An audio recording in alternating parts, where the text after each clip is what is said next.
The forest was quiet, the sounds of chirping birds blending with the soft rustle of the river. Buddha sat peacefully on the ground, his disciples forming a semicircle around him, their faces illuminated by dappled sunlight. The air was cool, and the river flowed steadily, its surface reflecting the canopy above. Buddha began to speak, his voice calm and deliberate, yet carrying the weight of wisdom. "Observe the river," he said, gesturing toward the flowing waters. "It moves with purpose and patience, confronting obstacles without hesitation or fear." The disciples listened intently, their eyes fixed on Buddha. "It finds its way around rocks, carving a new path when the old one becomes impassable," he continued. "Its essence remains unshaken, whether the current is gentle or swift, quiet or loud." One disciple, a young man named Anand, spoke with curiosity. The villagers listened intently, their faces reflecting hope ignited by wisdom shared amidst the silence of falling dusk. "Disciples," I continue, "attachment to suffering binds the mind, yet awareness offers freedom to perceive its transient nature. Flow is not resistance, but harmonious movement forward." Anand nodded slowly, his thoughts racing. The Buddha smiled gently. "Precisely, Maya."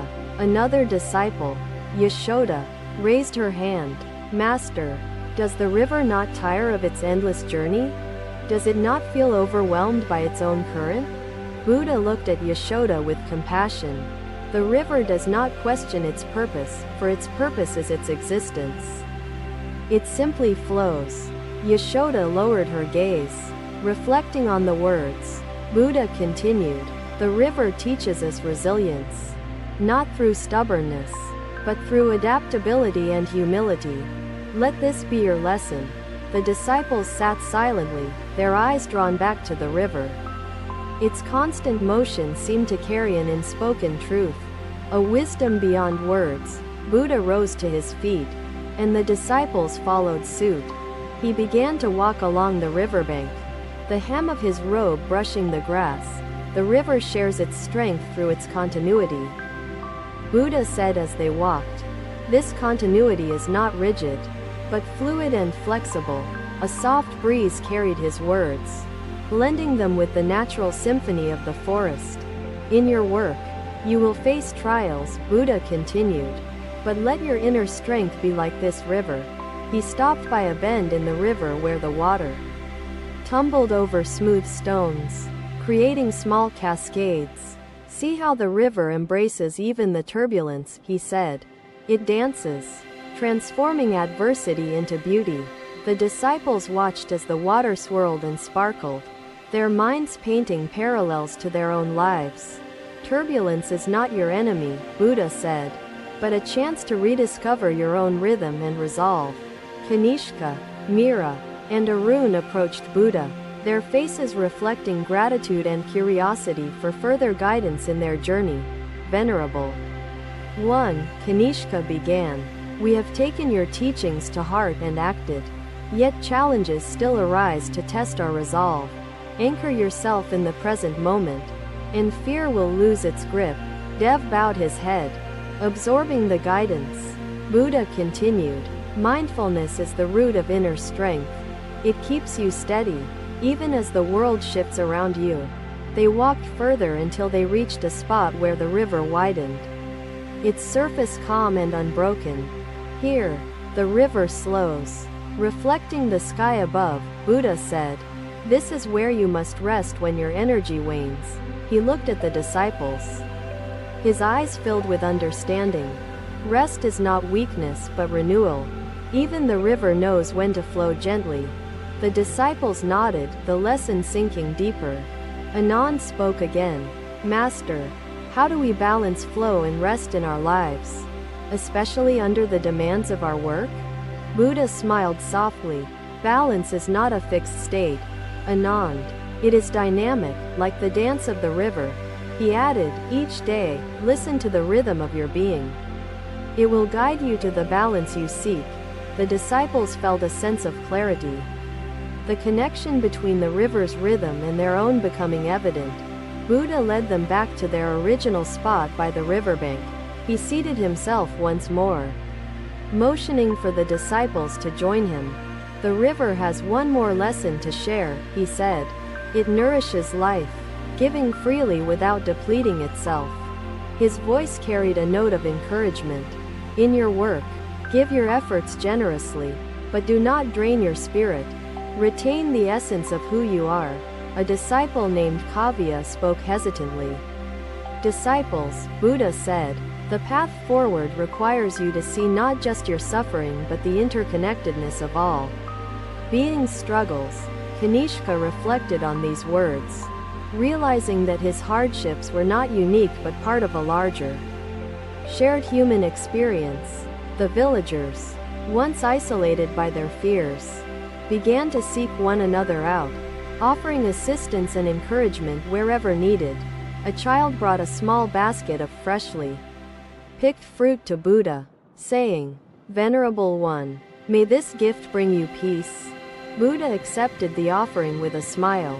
"Child, your kindness mirrors the wisdom of generosity, which nourishes both giver and receiver." The forest grew quieter as the sun dipped lower, casting long shadows across the ground. The disciples meditated on the words, their hearts swelling with gratitude. "Master," a voice called out, "what do we do when doubt returns, threatening to unravel the progress we've made?" "Doubt," Buddha responded, "is a wandering traveler. Welcome it briefly, but do not let it stay, for faith renews direction." The disciples bowed deeply, their souls awakened to the teachings. The river flowed on, its rhythm a testament to resilience and harmony. Another day, another lesson awaited Buddha's disciples in the depths of the forest, where wisdom blossomed in the simplest of scenes. Buddha led them to a clearing, the majestic banyan tree standing proudly at its center. Its trunk was solid, its branches wide and abundant, sheltering creatures within its embrace. Buddha began to speak, his voice soothing yet firm. "Look upon this tree. It endures the elements without yielding, rooted deeply into the earth that sustains it." The disciples listened, captivated by the tree's presence and Buddha's words. "It faces storms, yet it does not topple. Its roots hold strong, granting it steadfastness." One disciple, Sarita, asked hesitantly, "Master, what gives the tree its strength? Is it only the roots that secure its resilience?" Buddha smiled gently. "The roots anchor it, Sarita, but the tree's strength also comes from its adaptability and connection to the universe." Sarita nodded, contemplating the words. Buddha continued, "Inner strength is not resistance to the storm, but knowing how to bend without breaking. Like the tree's branches." He gestured toward the branches above, their leaves swaying in the breeze. "See how they dance with the wind, neither rigid nor frail." Another disciple, Raj, asked, "Master, how can we grow roots of strength in our own lives? How can we remain upright under pressure?" Buddha turned to Raj, his gaze filled with understanding. "Roots are grown through daily acts of mindfulness and moments of inner reflection," he continued. "When you confront challenges, do not fight them with resistance. Embrace them like the roots embrace the earth." The disciples looked to the banyan, its expansive reach reminding them of its resilience through time. Buddha walked closer to the tree, placing his hand upon its rough bark. The tree does not lament the storm, nor does it fear the drought. It accepts each season as it comes. His voice held an air of certainty. "Acceptance is the nourishment that feeds the roots and fosters growth." A disciple named Mira asked softly, "Master, how do we practice acceptance without losing our desire to overcome hardships?" Buddha's eyes sparkled as he replied, "Acceptance is not surrender. It is the wisdom to acknowledge what is and the courage to act with purpose." Mira felt enlightened, her heart lightened by the lesson. Buddha continued walking, guiding the disciples to the base of the banyan tree. "The roots of the tree also remind us of our interconnectedness," he said. They weave into the soil, forming bonds that nourish others. The disciples looked closely at the roots, some visible above the ground, tracing the way they spread outward. In your work and life, remember that strength comes from connection, Buddha said. Lean on others, share your burdens, and let them lean on you. A young disciple named Dinesh asked, Master, how do we find such connections when surrounded by competition and demands? Buddha replied, by approaching others with kindness and humility, you nurture bonds that stand strong in the winds of adversity. The banyan tree's shadow stretched over the disciples as they soaked in the wisdom of interconnected strength. Buddha spoke again, his voice resonating. The tree's ability to endure is a reflection of its harmony with the natural world, not an escape from it. He paused briefly, observing the reactions of his disciples. Harmony is achieved by balancing effort and rest, ambition and contentment, individuality and community. The disciples reflected on these pairs, recognizing their own imbalances and seeking ways to restore harmony. Buddha turned his attention to the smaller trees and plants surrounding the banyan. Even these companions contribute to the strength of the tree, he said. Together, they create a system of resilience. He walked to a sapling nearby, its fragile stem bending slightly in the wind. Do not measure strength solely by might, Buddha said. Even this sapling possesses the potential to grow into a towering tree. The disciples felt inspired by the comparison, realizing that strength could be nurtured regardless of their present state. Buddha returned to the banyan, placing his hand once more on its trunk. Like this tree, your strength will not come instantly. It grows with patience, care, and perseverance. A disciple named Manik spoke eagerly. Master, how do we cultivate patience when life demands urgency and speed? Buddha replied, patience is the art of steady progress, not stagnation. Move forward, but do not forget to pause and breathe. The sunlight shifted, its rays piercing through the canopy, illuminating Buddha and his disciples in a warm glow. The tree teaches us endurance, adaptability, connection, and patience, Buddha said. These are the qualities that withstand the pressures of work and life. The disciples bowed deeply before the banyan, their hearts filled with gratitude for its silent teachings. Buddha smiled, his presence radiating serenity and encouragement. The forest held its peace, the tree standing tall as a testament to unyielding inner strength.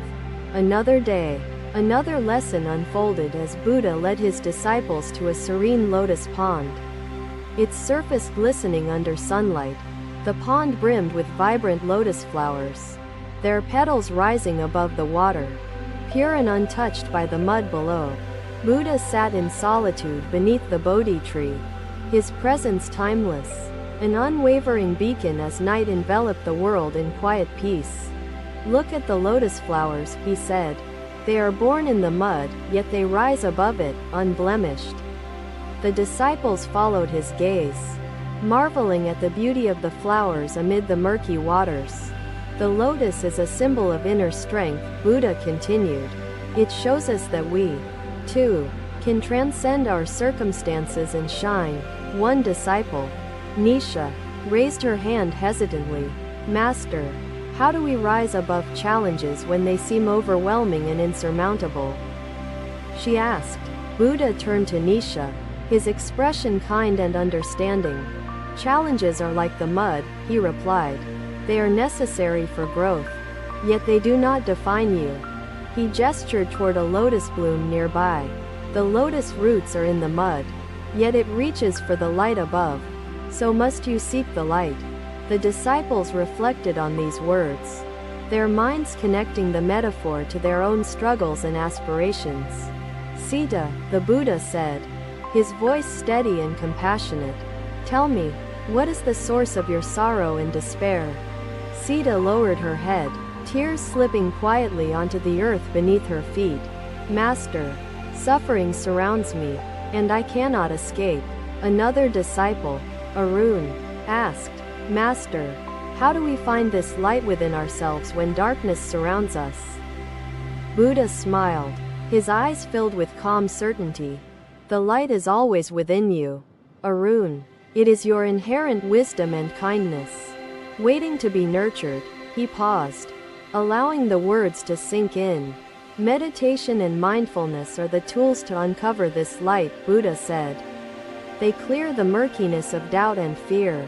The disciples nodded, understanding that clarity and strength came from within, not from external sources. Buddha gestured toward the pond again. "Notice how the lotus remains untouched by the water," he said. "It stays pure despite its surroundings." His voice grew firmer, carrying a deeper lesson. This teaches us detachment, not indifference, but the ability to engage without being consumed. It is unpleasant, yet it can nourish the seeds of growth. "But Master," Sita questioned hesitantly, "how do I rise above suffering without becoming consumed by its endless weight?" The Buddha's gaze turned thoughtful, his voice as steady as the earth beneath their feet. "Know your priorities and remain rooted in your values." Like the lotus in its mud, the disciples felt a renewed sense of purpose, their burdens seeming lighter as they absorbed the wisdom of detachment. Buddha continued, "The lotus also teaches us patience. It does not bloom overnight but unfolds its petals in its own time." He pointed to a bud among the blossoms. "See this bud? It holds the potential to bloom, but it waits for the right moment. If you resist it, the weight will sink you deeper into despair." He then placed the stone in the water, watching as it sank slowly to the pond's floor. "Trust in your efforts and the process of growth." The disciples bowed their heads, their hearts resonating with the lesson of patience and trust.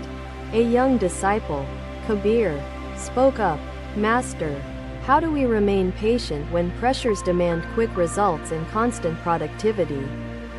He asked. Buddha responded with calm assurance, "Patience is not passivity, Kabir. It is an active faith in your path and the outcomes it will bring." The sun climbed higher, its rays illuminating the pond and casting a warm glow on the disciples. Buddha gestured toward the reflections on the water. "The lotus also reminds us of balance," he said. "It is rooted in the earth yet reaches for the sky." He elaborated, "In your life, balance is essential. Balance between effort and rest, ambition and contentment, self and others." The disciples pondered these words, their minds turning inward to assess their own imbalances and how to correct them. Buddha continued, "Balance is not static. It is a dynamic state, like the sway of the lotus in the breeze."